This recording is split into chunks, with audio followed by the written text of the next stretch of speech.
Next topic, $5 trillion economy. $5 trillion economy.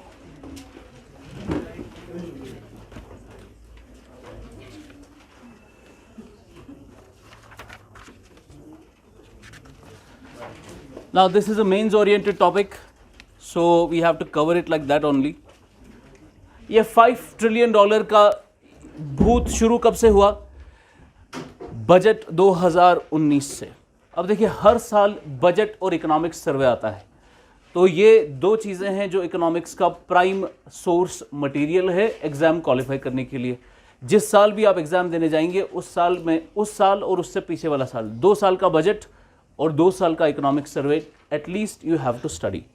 तो जैसे economics सर्वे आता है, इकोनॉमिक्स सर्वे क्या होता है? इकोनॉमिक्स सर्वे होता है कि आपको सपोज आज कौन सा साल चल रहा है? 2022-23 है ना? This is the financial year जो अभी चल रहा है। तो इससे पुराना वाला फाइनेंशियल ईयर कौन था? 2021 और 22। तो जब हम फरवरी में आते हैं, इस वाले साल के फरवरी में आते हैं, तो फरवरी में हमारा बजट अनाउंस होता है। क्या अनाउंस होता है? बजट अनाउंस होता है।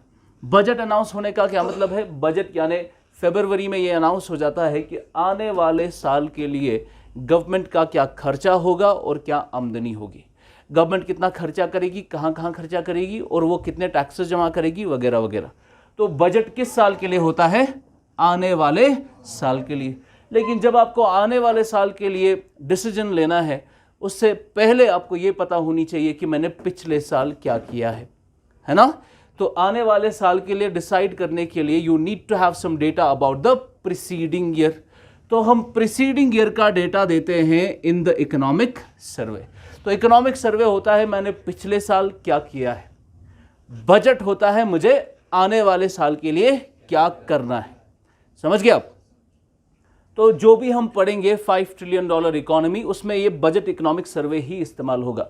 बजट बोलेगा कि हमें आने वाले 2-3 सालों में $5 ट्रिलियन इकोनॉमी बनना है। इकोनॉमिक सर्वे बोलेगा कि कैसे बन सकते हैं, पिछले साल हमारी क्या ग्रोथ रेट हुई, उस हिसाब से हमें क्या करना चाहिए। तो हमें इकोनॉमिक सर्वे एक पूरा स्टैटिस्टिक्स देता है इकोनॉमी का कि हमने पिछले सालों में अभी तक क्या क्या किया है। खासकर जब ये नई गवर्नमेंट आई है, उसका इकोनॉमिक सर्वे आज बहुत इंपॉर्टेंट हो गया है, बिकॉज वो बहुत सारी ट्रांसफॉर्मेशनल चेंजेस कर रही है। जैसे हम ट्रेडिशनली चीज़ें करते थे, आज वैसा नहीं होता है। फॉर एग्जाम्पल, हम पहले इकोनॉमिक सर्वे में 2 वॉल्यूम्स आते थे। तो पहला वॉल्यूम होता था, फिर दूसरा वॉल्यूम होता था, अलग अलग चैप्टर्स होते थे। लेकिन इस साल जो इकोनॉमिक सर्वे आया, उसमें सिर्फ एक ही वॉल्यूम था, एक ही में उन्होंने सब कुछ डाल दिया। पहले इकोनॉमिक सर्वे प्योर स्टैटिस्टिकल और प्योर नॉलेज बेस्ड डॉक्यूमेंट होता था। आज इकोनॉमिक सर्वे का आपकी पॉलिटिकल अफिलिएशन समझ आ जाती है। It's not just mayor numbers, it is an agenda. It is an agenda that the government wants to set through the economic survey. ठीक है, so that will have to cover कि अभी का economic survey क्या क्या चीज़ें कर रहा है। अभी का इकोनॉमिक सर्वे हमने अभी तक ऐसा नहीं देखा। जो पुराने इकोनॉमिक सर्वेज आते थे, अरविंद सुब्रमण्यम इकोनॉमिक सर्वे लेकर आता था, वो प्योर स्टैटिस्टिकल होता था कि ये ऐसे ऐसे ऐसे हो रहा है। आज इकोनॉमिक सर्वे बोलता है मोदी गवर्नमेंट में ऐसा हो रहा था, नेहरू गवर्नमेंट में ऐसा हो रहा था। No we can see political affiliations we can see in these statistical documents now. तो कहते हैं कि कैसे नई गवर्नमेंट के आने के बाद कैसे उसमें चेंजेस आई है। हमें रिसेंटली पता चला कि इंडिया में इनइक्वालिटी बढ़ रही है, रिच एंड पुअर के बीच में डिवाइड बढ़ रहा है, ये पता चला हमें। तो हमने देखा ना अभी के शेप्ड रिकवरी। तो के शेप्ड रिकवरी क्या, आधा इंडिया ऊपर जा रहा है, आधा इंडिया नीचे जा रहा है। तो इकोनॉमिक सर्वे को पूछा गया कि भाई ये क्या हो रहा है इंडिया में, तो उसने बोला ये इनइक्वालिटी है जो it does not conflict but it converges with the growth. उसने कहा ऐसी इनइक्वालिटी हम चाहते हैं कि इंडिया में हो।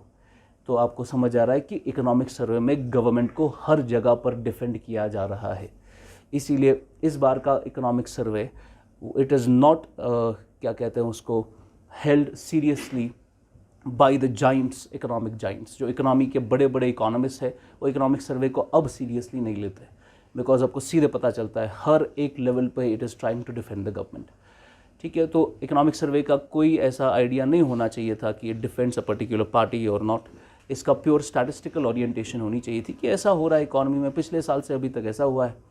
तो आज हम ऐसा चीज़ें देख रहे हैं, तो वो मैं आपको बताऊंगा कि क्या क्या चीज़ें हैं। अब देखिए, इकोनॉमिक सर्वे बोलता है कि हम पिछले साल से ऐसा हम ग्रो कर रहे हैं, तो हमारी ग्रोथ अगर इतनी होगी तो हम $5 ट्रिलियन इकॉनमी बन जाएंगे।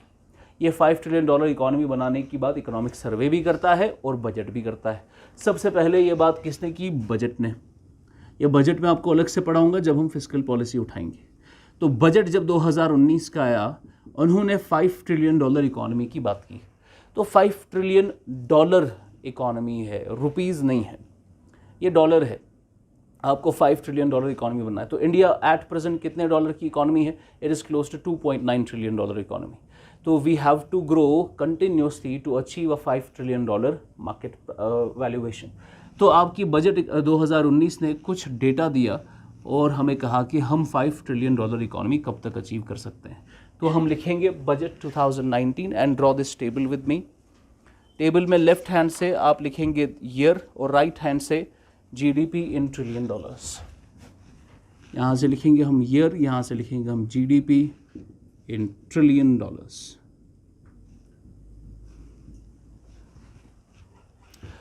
तो क्योंकि मैंने आपको कहा ये जो बजट है ये नई गवर्नमेंट का बजट है 2019 का।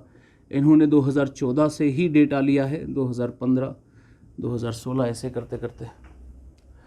तो ऐसा कर सकते, एक सेकेंड, इसको पूरा फाइनेंशियल ईयर में डाल दो। 2014-15 पहला। तो 2014-15 में द डेटा सजेस्ट कि India was a $1.85 trillion economy. 1.85 trillion economy, इतनी बड़ी इकॉनमी है इंडिया की 2014-15 में।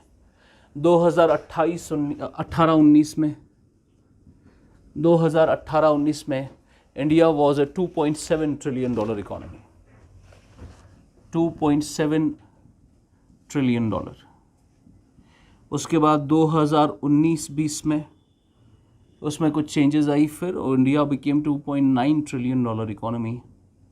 और ये कहा जा रहा है by 2024-25 India has to become a $5 trillion economy. a $5 trillion economy by 31st March 2025. $5 trillion economy. ये प्रोजेक्शंस कब की है? 2019 की। 2019 में उन्होंने ये प्रोजेक्शन दी कि by 2025 India has to become a $5 trillion economy. अब इकोनॉमिक सर्वे भी यही लेकर आया उसी साल, इकोनॉमिक सर्वे जो 19 का आया। इकोनॉमिक सर्वे 19 में उनका जो फाइल का कवर था वो ब्लू कलर का था। किस कलर का? ब्लू कलर का। आपका डॉक्यूमेंट जो इकोनॉमिक सर्वे का डॉक्यूमेंट होता है ना, उस पर फाइल कवर ब्लू कलर का था। और इकोनॉमिक सर्वे ने एक्सप्लेन किया कि इस साल हमने अपना इकोनॉमिक सर्वे ब्लू कलर में क्यों लाया। बिकॉज उन्होंने कहा ये इस साल हम ब्लूप्रिंट दे रहे हैं $5 ट्रिलियन इकॉनमी का, कि इंडिया कैसे अचीव करेगा $5 ट्रिलियन इकॉनमी। इसीलिए हम इस साल ब्लू कलर लेकर आए हैं। तो ब्लू कलर का एक सिंबॉलिक मीनिंग था as a blueprint for $5 trillion economy. लिखेंगे next point, economic survey 2019 has given blueprint for this,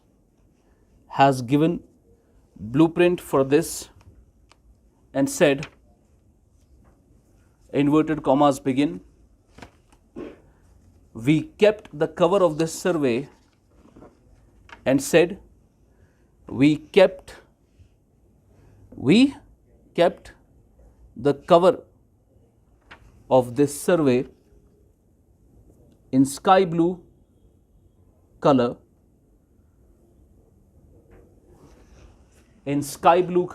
because we have kept the cover of this survey in sky blue color because we have given the blueprint for $5 trillion economy. $5 trillion economy. Because we have given blueprint for $5 trillion economy.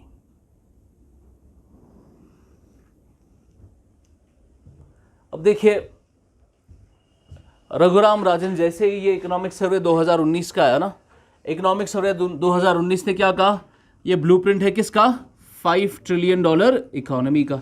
तो economic survey आ गया, उसने 5 trillion बात की। Budget आया, उसने भी किसकी बात की, $5 ट्रिलियन इकोनॉमी। और रघुराम राजन उठे और उन्होंने इस पे पेपर इशू किया और कहा कि India can not achieve $5 trillion mark bye 2025। The reason is, अगर आपको 5 ट्रिलियन तक पहुंचना है, अकॉर्डिंग टू रघुराम राजन, आपको 9 से 10% हर साल ग्रो करना है। कितना ग्रो करना है, 10% ग्रो करना है, तभी आप $5 ट्रिलियन मार्क पहुंचेंगे 2025 तक। और इंडिया की अभी ग्रोथ काफ़ी स्ट्रगल हो रही है, हम काफ़ी टाइम नेगेटिव में थे और we are struggling at 5-6%। We can not achieve a $5 trillion mark, because for that we have to grow for 9 to 10% every year, and it is not possible. India ने 10% की ग्रोथ कंटिन्यूसली अचीव नहीं की है कभी भी। तो इसीलिए ये एक बहुत ज़्यादा कहा जा सकता है कि वो होता है ना, एम्बिशियस टारगेट है गवर्नमेंट का कि हम इतना कर लेंगे, but it is not possible according to Raghuram Rajan. लिखेंगे, according to former RBI governor, according to former RBI governor, India can not achieve $5 trillion mark.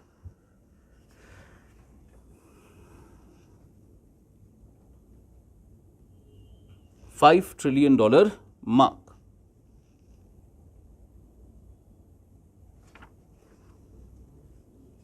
by 2025, because for that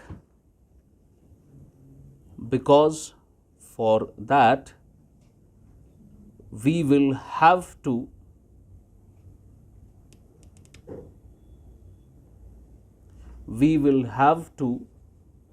grow at 9 to 10%.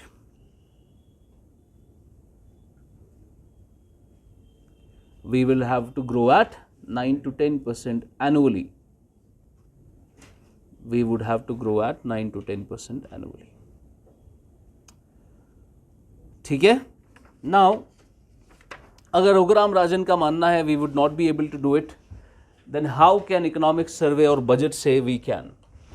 For that, let's say government का क्या point of view है इसमें। तो sub heading, how to achieve 5 trillion economy. Sub heading, how to achieve $5 trillion economy. इसको आप लिखेंगे, $5 trillion economy achieve करने का अलग अलग लोगों ने अलग अलग स्ट्रैटेजी दी है। तो सबसे पहले हम स्ट्रैटेजी पढ़ेंगे इकोनॉमिक सर्वे की। इकोनॉमिक सर्वे की क्या स्ट्रैटेजी है, फिर नीति आयोग की क्या स्ट्रैटेजी है, अलग अलग चीज़ों, अलग अलग इंस्टीट्यूशंस की अलग अलग स्ट्रैटेजी।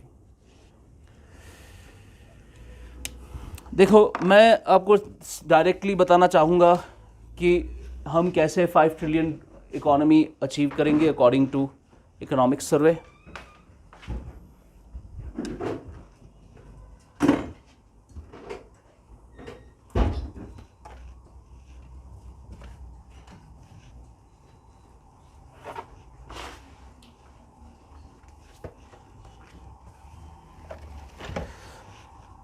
अब देखिए, इन्होंने क्या बोला, इन्होंने बोला कि अगर आपको $5 ट्रिलियन इकोनॉमी करना है, अचीव करना है, you have to lower the ICOR value in the economy, you have to increase the GFCF value, you have to increase the investments, increase the savings. उससे क्या होगा, उससे कैपिटल फॉर्मेशन होगी, capital formation से क्या होगा, प्रोडक्शन बढ़ेगी, तो प्रोडक्शन से हम ग्रो करेंगे, वगैरह वगैरह। तो इकोनॉमिक सर्वे की स्ट्रैटेजी समझने के लिए you need to have some basics. तो हम पहले कुछ बेसिक टर्म्स समझते हैं, फिर मैं इसकी स्ट्रैटेजी समझाता हूँ आपको। Basic terms. सबसे पहले हम देखेंगे पहली बेसिक टर्म सेविंग्स। पहली basic term savings.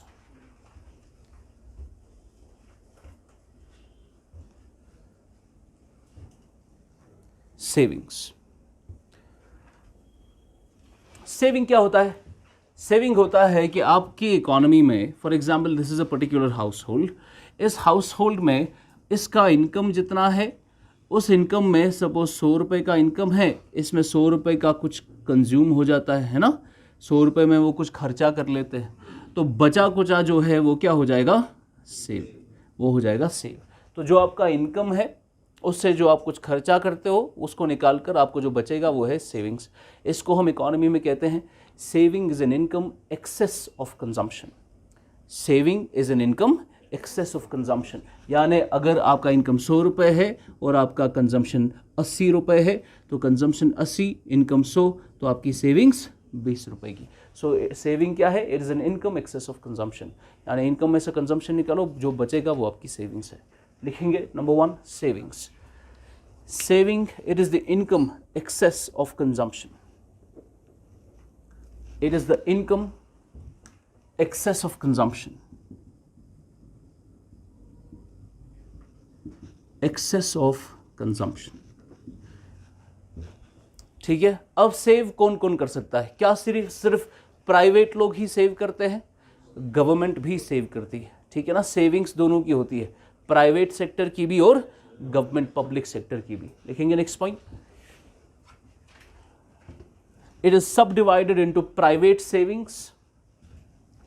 It is subdivided into private savings, which includes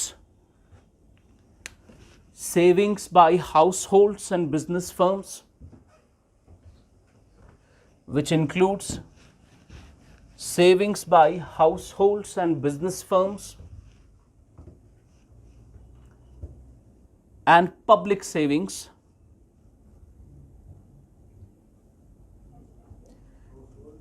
households and business firms, and public savings by government organizations.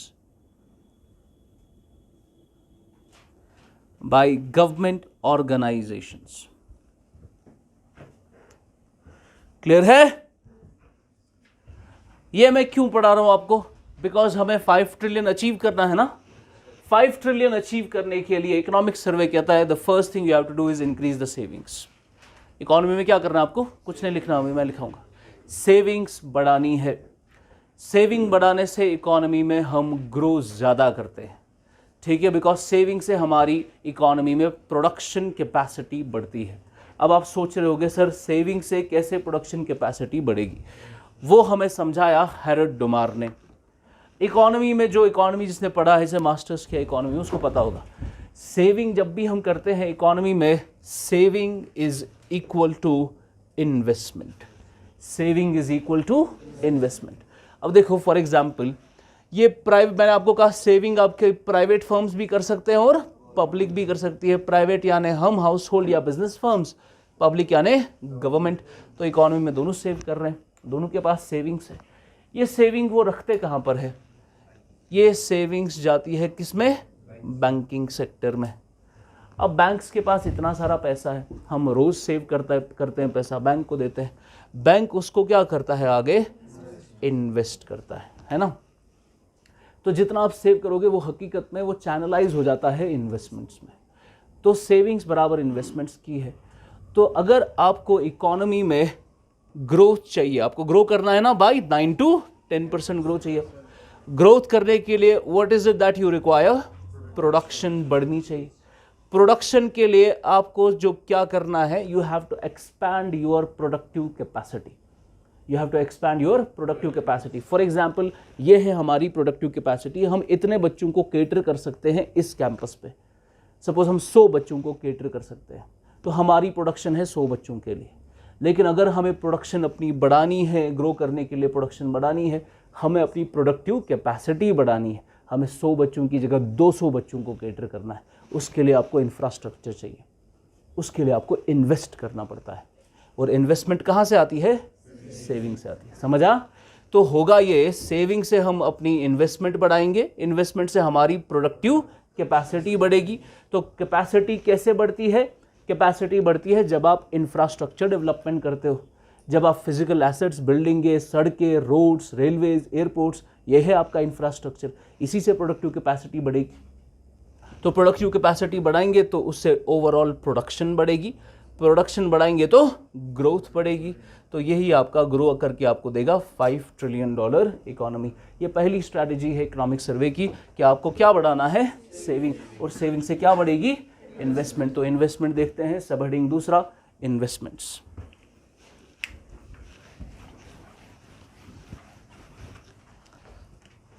समझ आ रहा है?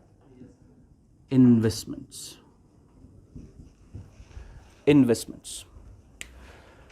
अब देखिए, मैंने आपको बहुत ही सिंपलिस्टिक तरीके से बताया कि इन्वेस्टमेंट आपकी सेविंग्स ही होती है।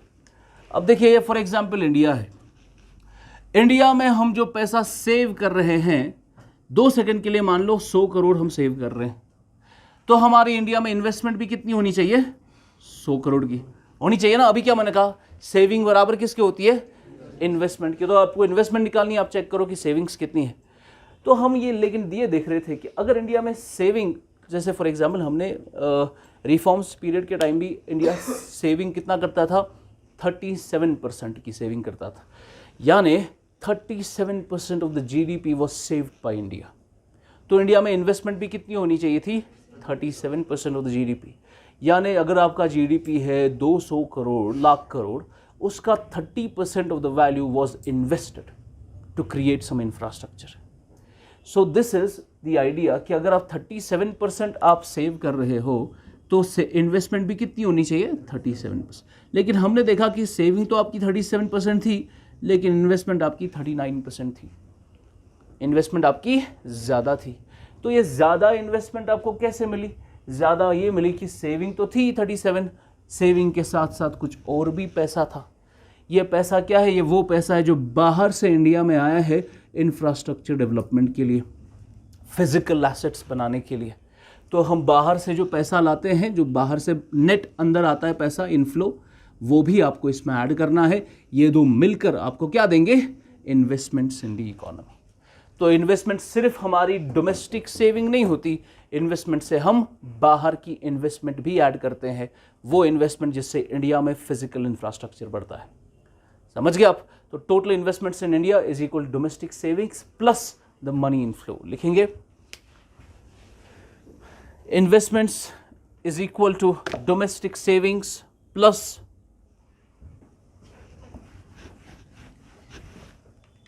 net foreign money inflow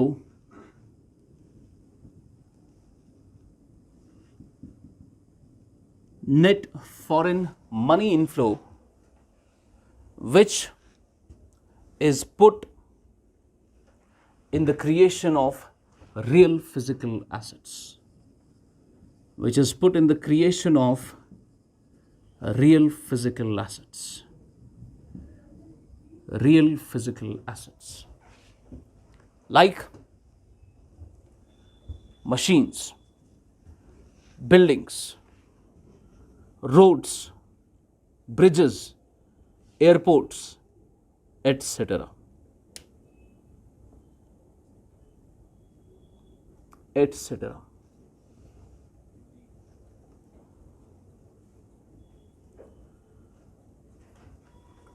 clear है?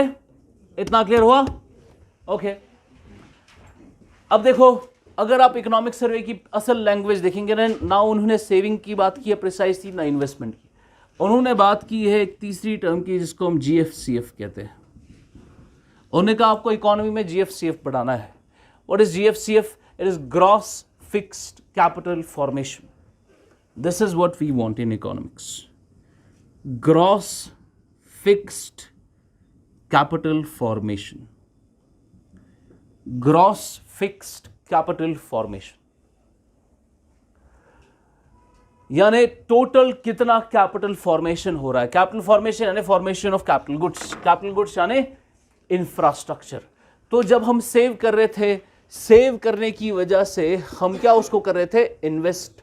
तो इन्वेस्टमेंट में एक तो हमारी डोमेस्टिक सेविंग आ रही थी और बाहर से जो पैसा आ रहा है into physical assets, creation of physical assets, तो उससे इन्वेस्टमेंट होगी। इन्वेस्टमेंट से हमारी कैपिटल फॉर्मेशन होती है। क्या होती है? Capital formation, creation of capital goods like building है, ऑफिस स्पेसेस है, स्टोर हाउसेस है, इन्वेंट्री हाउसेस है, हमारे वेयर हाउसेस है, आपकी रोड्स है, रेलवेज है, ट्रैम्पवेज है, बिल्डिंग्स है, फ्रेट कॉरिडोर है, वगैरह वगैरह, हाईवेज है। ये सारा आपका है कैपिटल फॉर्मेशन। तो जितना भी आप कैपिटल फॉर्मेशन करना चाहते हो, यानी इंफ्रास्ट्रक्चर डेवलपमेंट करना चाहते हो, जितना ज़्यादा इंफ्रास्ट्रक्चर बढ़ेगा उतनी ज़्यादा आपकी प्रोडक्शन बढ़ेगी, फिर आगे का मामला चलेगा। प्रोडक्शन बढ़ाने के लिए कैपिटल फॉर्मेशन करना ज़रूरी है, और कैपिटल फॉर्मेशन के लिए आपको क्या चाहिए? इन्वेस्टमेंट। तो आपका टोटल जो है कितनी टोटल फॉर्मेशन हो रही है, total gross fixed capital formation कितनी हो रही है इकोनॉमी में, ये कैसे निकाला जाए? ये ऐसे निकाला जाता है। फॉर एग्जांपल मैंने इंडिया में निकालना है इंडिया का जीएफसीएफ। इंडिया का जीएफसीएफ सिर्फ इन्वेस्टमेंट नहीं होता है, इंडिया का जीएफसीएफ सिर्फ इन्वेस्टमेंट नहीं होता। हमने अभी बोला इन्वेस्टमेंट करने से कैपिटल फॉर्मेशन होगी, तो ठीक है, इन्वेस्टमेंट तो ठीक है, लेकिन कुछ ऐसा भी है जो जीएफसीएफ गिराता है। इन्वेस्टमेंट से कैपिटल फॉर्मेशन बढ़ती है और लिक्विडेशन से कैपिटल फॉर्मेशन गिरती है। फॉर एग्जाम्पल मेरे पास एक बिल्डिंग है, मेरे पास पैसा है, मैंने बिल्डिंग खड़ा की, मैंने इस पैसे को क्या किया, इन्वेस्ट किया, इससे कैपिटल फॉर्मेशन होगी? बिल्कुल होगी। तो जितना मैं पैसा इन्वेस्ट करूंगा कैपिटल फॉर्मेशन होगी। मैंने बिल्डिंग को लिक्विडेट करके गिरा दिया, उससे कैपिटल फॉर्मेशन क्या हो गई? कम हो गई। तो आपको निकालना है ग्रॉस फिक्स्ड कैपिटल फॉर्मेशन कैसे होगा, वो होगा आपका इन्वेस्टमेंट माइनस लिक्विडेशन। तो जो बचेगा that is your gross fixed capital formation, कि आपने बनाया कितना और दूसरा आपने खोया कितना, जो बचेगा वही आपकी कैपिटल फॉर्मेशन है। समझ गए? लिखो GFCF is equal to investments minus disposal of assets, investments minus disposal of assets, also called liquidation, minus disposal of assets, liquidation, investments minus disposal of assets, bracket में लिखना liquidation. GFCF shows the net increase, GFCF shows the net increase, net जो increase है in physical assets, shows the net increase in physical assets. यानी this is the nation में total आपकी investment कितनी हो रही है और टोटल आप डिस्पोज कितना कर रहे हो अपने एसेट को, तो ये जो बचेगा यहां say that is your gross fixed capital formation. Net कितना बड़ा है आपका फिजिकल एसेट। तो मैंने एक सड़क बनाई, वो मेरी इन्वेस्टमेंट है, उससे मेरी कैपिटल फॉर्मेशन बढ़ेगी। मैंने कोई बिल्डिंग थी जो उसको लिक्विडेट करके छोड़ दिया, उसको बैरन रख लिया या ऐसे ही रख लिया, इस्तेमाल नहीं हो रहा, तो उसको डिस्पोज ऑफ कर लिया। तो डिस्पोजल से आपकी कैपिटल फॉर्मेशन गिरती है, इन्वेस्टमेंट से बढ़ती है, इसका जो नेट होगा वही है आपकी कैपिटल फॉर्मेशन। समझ आ रहा है या नहीं? दीज आर वेरी की कॉन्सेप्ट्स, ये किसी किताब में नहीं है ये चीज़ें, ये आपको बहुत काम आएगा जब आप ये क्वेश्चंस लिखते हैं। अच्छा, ये हो गया जीएफसीएफ। तो हमें जीएफसीएफ बढ़ाना चाहिए घटाना चाहिए? कैपिटल फॉर्मेशन बढ़ाना चाहिए। तो कैपिटल फॉर्मेशन जितनी बढ़ेगी हमारी प्रोडक्टिव कैपेसिटी बढ़ेगी, प्रोडक्टिव कैपेसिटी बढ़ने से प्रोडक्शन बढ़ेगी, प्रोडक्शन से ग्रोथ होगी, है ना। तो जीएफसीएफ आपका तीसरा इंपॉर्टेंट कीवर्ड है। चौथी जो इसमें बेसिक टर्म है that is ICOR, that is आईकॉर।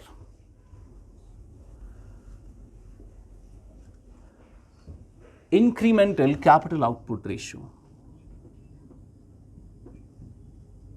incremental capital output ratio, this is very important। इस पर सवाल बहुत बड़ा है। incremental capital output ratio,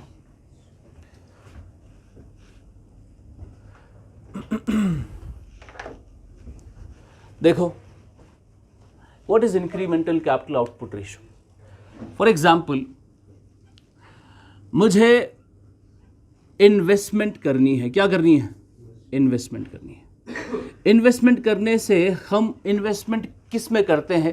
ताकि कैपिटल फॉर्मेशन हो इकोनॉमी में, इंफ्रास्ट्रक्चर डेवलपमेंट हो, कैपिटल गुड्स की, मशीन्स की, बिल्डिंग्स की, इन कैपिटल गुड्स की फॉर्मेशन हो, इनकी डेवलपमेंट हो। तो इन्वेस्टमेंट हम करते हैं कैपिटल फॉर्मेशन के लिए। किसके लिए? कैपिटल फॉर्मेशन के लिए। तो 2 सेकंड के लिए मान लो कैपिटल फॉर्मेशन यानी जो मशीन्स है, बिल्डिंग्स है वगैरह वगैरह, इस कैपिटल फॉर्मेशन से मेरा फाइनल जो ऑब्जेक्टिव है वो क्या है? प्रोडक्शन बढ़ाना, है ना, यानी आउटपुट बढ़ाना। तो मैं क्यों इन्वेस्टमेंट करना चाहता हूँ? बिकॉज मैं आउटपुट बढ़ाना चाहता हूँ, प्रोडक्शन करना चाहता हूँ, बढ़ा के उसको ग्रोथ में तब्दील करना चाहता हूँ। आउटपुट जब ज़्यादा होगा तो मुझे ग्रोथ ज़्यादा मिलेगी। नाउ सी, अगर मुझे ज़्यादा ग्रोथ चाहिए उसके लिए मुझे आउटपुट बढ़ाना है। अगर मुझे आउटपुट बढ़ाना है उसके लिए मुझे क्या करना है? कैपिटल बढ़ाना है, कैपिटल फॉर्मेशन करनी है। उसके लिए मुझे क्या करनी है? इन्वेस्टमेंट बढ़ानी है। और इन्वेस्टमेंट बढ़ाने के लिए क्या करना है? सेविंग्स बढ़ानी। समझ आया ना? लेकिन this is not the all truth. अब देखो, फॉर एग्जाम्पल मैंने इंडिया में बहुत कमाल की सेविंग है, ऑलमोस्ट थी। इंडिया और चाइना दुनिया में सबसे ज़्यादा इकोनॉमीज थी जो सेव करती थी। तो सपोज इंडिया 37% की सेविंग कर रहा है। ऐसी saving is a remarkable saving. Everything about 30% of GDP is a remarkable saving. तो इंडिया सेव कर रहा है 37% ऑफ जीडीपी। इंडिया इन्वेस्ट कर रहा है 39% ऑफ जीडीपी। उसमें जो एक्स्ट्रा 2% है वो कहां से आया? फॉरेन इन्वेस्टमेंट है।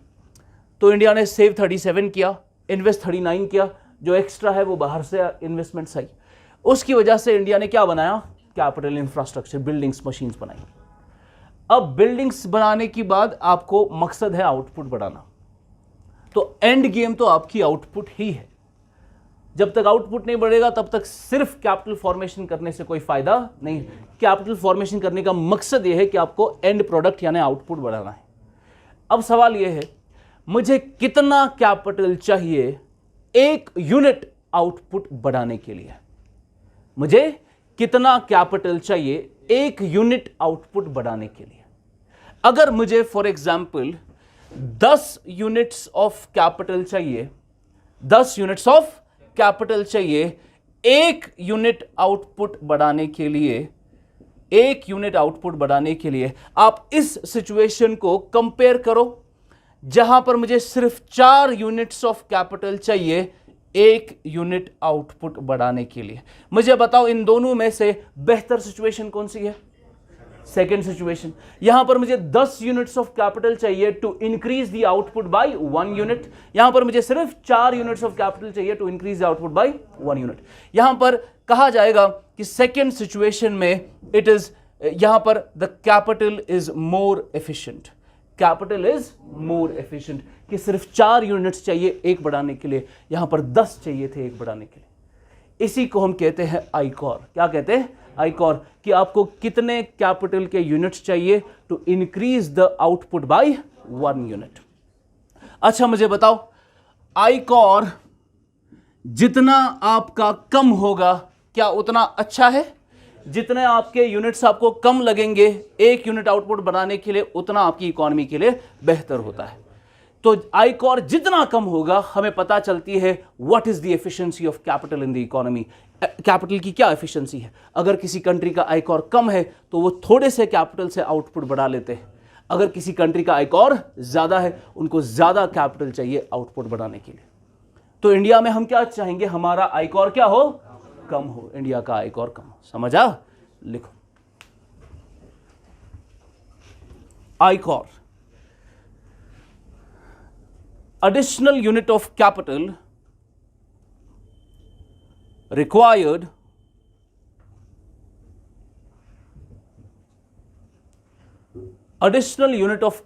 required to increase the output by 1 unit.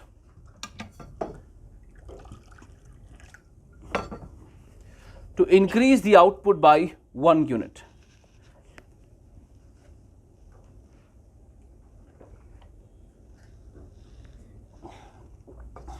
Increase the output by 1 unit. तो ये है आपका ICOR. High ICOR of a country, high ICOR of a country means that country's capital, high ICOR of a country means that country's capital is less efficient. Very good. Is less efficient. Country's capital is less efficient. Let's look at the data now. 2000 आईकॉर का data बता रहा हूं, 2016 में, 2018 में और 2019 में India का आईकॉर was at 3.8, India का आईकॉर 4.9 और इंडिया का आईकॉर 6.9। क्या मतलब है इसका? 2016 में हमारा इंक्रीमेंटल कैपिटल आउटपुट रेशियो आईकॉर का वैल्यू कम था, यानी थोड़े से कैपिटल से आउटपुट बढ़ जाता था। आज आपको 6.9 यूनिट्स ऑफ कैपिटल चाहिए to increase the output by 1 unit, यानी इंडिया का आईकॉर वैल्यू बढ़ रहा है। इसका मतलब हमारा कैपिटल क्या हो रहा है? Less efficient. समझ रहे आप?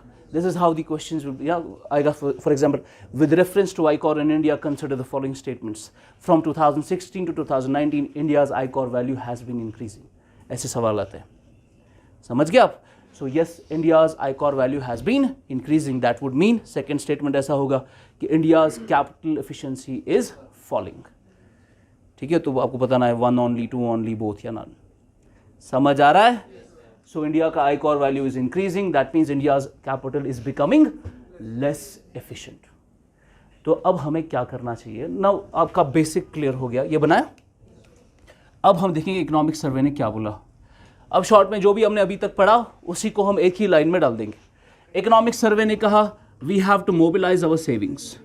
क्या करना है? We have to mobilize our savings, because savings से हमें क्या मिलेगी? इन्वेस्टमेंट। सेविंग्स बातें नहीं, सेविंग से हमें मिलेगी इन्वेस्टमेंट। अब इन्वेस्टमेंट आपको करनी है, पैसा निकालना है, इन्वेस्ट करना है। इन्वेस्टमेंट से क्या होगी? Gross fixed capital formation. लेकिन जो भी आप कैपिटल फॉर्मेशन करना चाहते हो, हमें इंश्योर करना है कि वो कैपिटल क्या हो? एफिशिएंट। क्या हो? एफिशिएंट। उसके लिए हमें आईकॉर क्या करना पड़ेगा? कम करना पड़ेगा। तो देखो देखो साथ साथ आईकॉर कम करना पड़ेगा। आपका कैपिटल इनएफिशिएंट है, इट्स नॉट, जैसे फॉर एग्जांपल आपने इस वक्त, मैं खर्चा कर रहा हूँ नई बिल्डिंग खरीदने में। ये किसने पूछा क्वेश्चन? तुमने। इस वक्त मैं खर्चा कर रहा हूँ क्विंटेसेंस को इन्वेस्टमेंट प्रोडक्शन बढ़ानी है। इस वक्त मैं खर्चा कर रहा हूँ कोई नई बिल्डिंग खरीदने में, उसमें मैं फॉर एग्जांपल 10 करोड़ रुपए की सामने वाली बिल्डिंग 10 करोड़ रुपए में खरीद रहा हूँ। अब उससे मैं कुछ आउटपुट बढ़ाऊंगा अपना, तो मुझे 10 करोड़ रुपए लग रहे हैं अपने 5 एडिशनल क्लासेस के लिए। इससे बेहतर ये होता कि अगर मैं ये 10 करोड़ की जगह 1 करोड़ रुपए लगाता वेबसाइट डेवलपमेंट में और एप्लीकेशन बढ़ाने में, क्योंकि जब मैं वैसी इन्वेस्टमेंट करूंगा, वैसा कैपिटल प्रोड्यूस करूंगा, मैं पूरी दुनिया में हज़ारों बच्चों को पढ़ा सकता हूँ। तो थोड़ी सी इन्वेस्टमेंट से इतना ज़्यादा आउटपुट, यहाँ इतनी बड़ी 10 करोड़ की इन्वेस्टमेंट से थोड़ा सा आउटपुट। तो आपको डिपेंड करना है आप जो इन्वेस्टमेंट कर रहे हो, कैपिटल फॉर्मेशन कर रहे हो, वो रेलिवेंट भी है या नहीं है according to the market sentiments. ठीक है ना? आपकी इन्वेस्टमेंट पर्पस, उस पर्पस के साइज डिफाइन होती है कि पर्पस क्या है इन्वेस्टमेंट का। देखिए, अच्छा, आईकॉर का वैल्यू कम करना है और इससे हमारी टोटल सेविंग्स, ये आईकॉर जब कम होगा टोटल आउटपुट बढ़ेगा। जब आउटपुट बढ़ाएंगे तो हकीकत में क्या बढ़ रही है? प्रोडक्शन। प्रोडक्शन बढ़ेगी तो ग्रोथ होगी। अच्छा मुझे बताओ, अब जब ग्रोथ हो रही है इकोनॉमी में, क्या लोगों का इनकम बढ़ेगा? ग्रोथ से इनकम बढ़ता है। जब इनकम बढ़ेगी तो सेविंग बढ़ेगी, तो सेविंग बढ़ जाएगी। This is the cycle, we call it the virtuous cycle. ये फॉलो करना है, this is the strategy, virtuous cycle of growth. अब सेविंग से इन्वेस्टमेंट बढ़ाओ, इन्वेस्टमेंट से जीएफसीएफ, आईकॉर से घटेगा, आउटपुट बढ़ेगा, प्रोडक्शन बढ़ेगी, ग्रोथ बढ़ेगी, इनकम बढ़ेगा, सेविंग बढ़ेगी।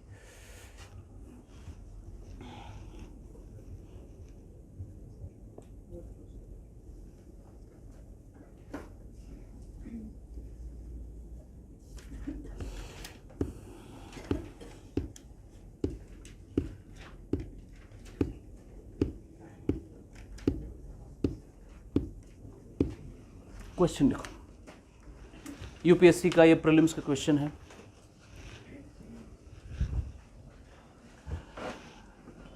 क्वेश्चन है economic growth in country x economic growth in country x will occur. Economic growth, ये समझ आया पहले वर्चुअस साइकिल सबको? कौन है वो 50-60% वाले जिनको सिर्फ 60% समझ आता है? समझ आया? समझ आया? मास्क नीचे उतारो। हाँ आ गया समझ? तुम क्यों मास्क लगाते हो? आदत हो गई है, शादी में भी जाओगे ऐसे ही?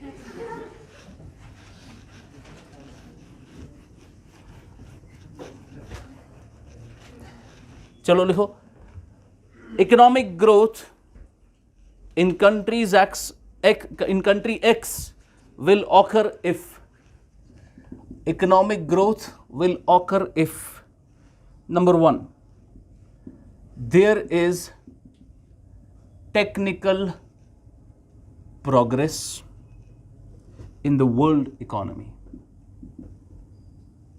In the world economy.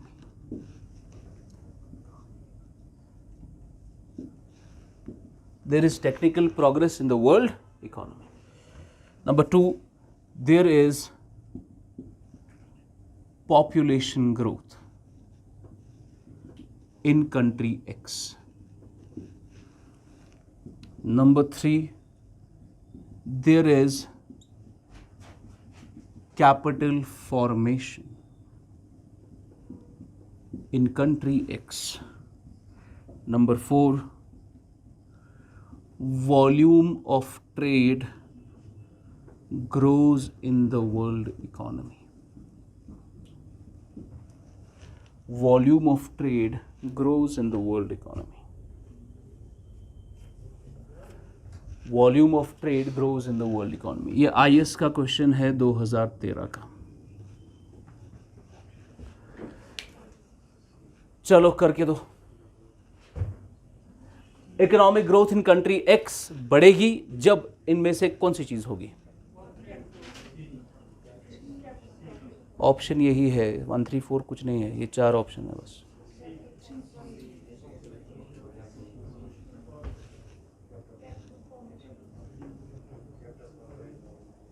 सुना था?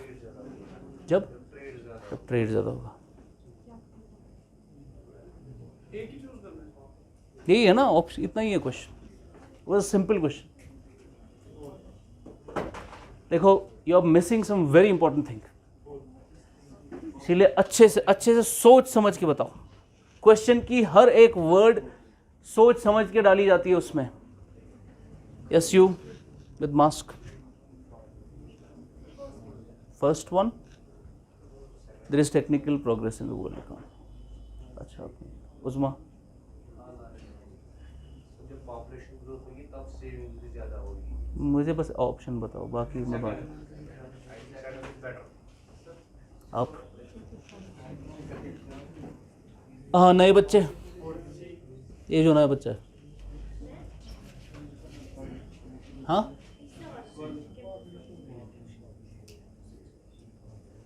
उस्मा, पॉपुलेशन, ठीक है, चलो देखते। इकरा, मुनज़्ज़ा, हाँ क्या? ट्राई करो, गलत बोलो। Third one, Asim. चलो देखो, इकोनॉमिक ग्रोथ, आप क्वेश्चन नहीं समझ रहे हो।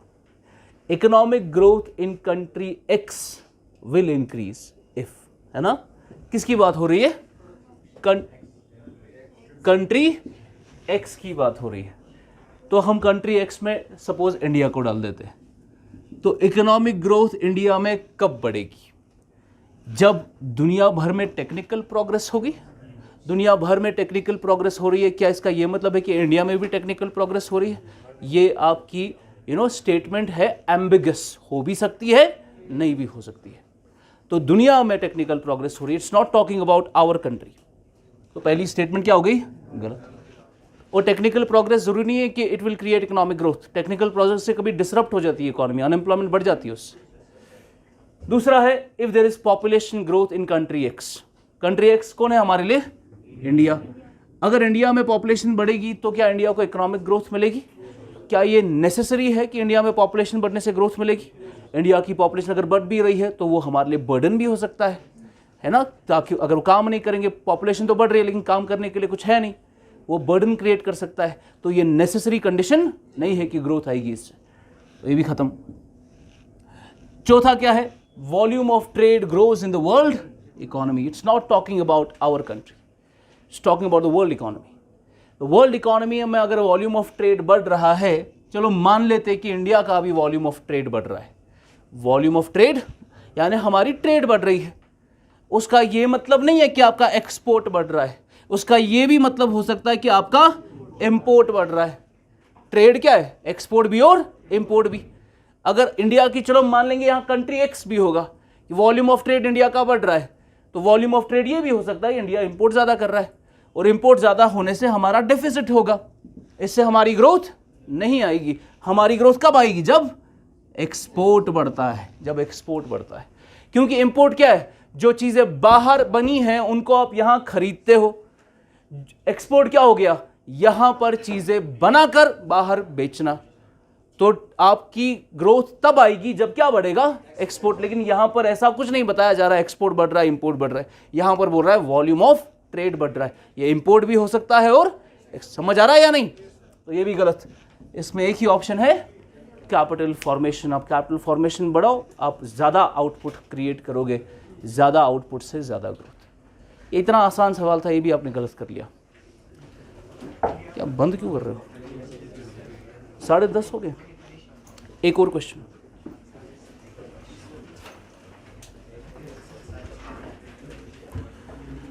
जल्दी। Despite having high savings economy,